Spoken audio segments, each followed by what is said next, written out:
কলমি শাক ভাজা আমরা কিন্তু অনেকেই অনেকভাবে খেয়ে থাকি। আজকে আমি একটু ভিন্ন প্রসেসে নিয়ে চলে আসলাম শুটকি দিয়ে কলমি শাক ভাজা। তাহলে চলুন দেখে নিই।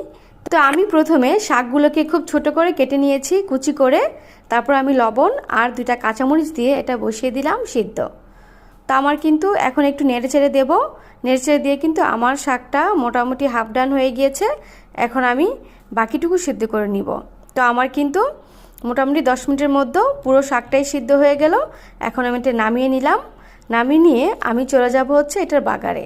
তো আমি প্রথমে দিয়ে দিলাম হচ্ছে পেঁয়াজ কুচি, তারপর রসুন কুচি, দিয়ে দিলাম 2-3টা কাঁচামরিচ ফালি। এগুলো দিয়ে আমি এখন একটু নেড়েচেড়ে নেব।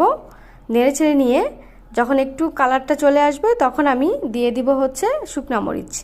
দিয়ে আমি দিয়ে দিলাম হচ্ছে শুটকি। এখানে আমি ছোট শুটকি মাছ ব্যবহার করেছি, আপনারা চাইলে একটু বড় টাইপের শুটকিও ব্যবহার করতে পারেন।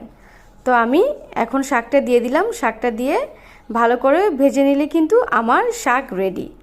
এটা কিন্তু খুবই মজার একটা রেসিপি, আপনারা কিন্তু বাসায় একবার হলেও ট্রাই করে দেখবেন। আর এখানে আমি কিন্তু ছোট যে শুটকি মাছটা ওটা কিন্তু ভালো করে গরম পানি দিয়ে ধুয়ে নিয়েছি। তো ভালো থাকবেন সবাই, আল্লাহ হাফেজ।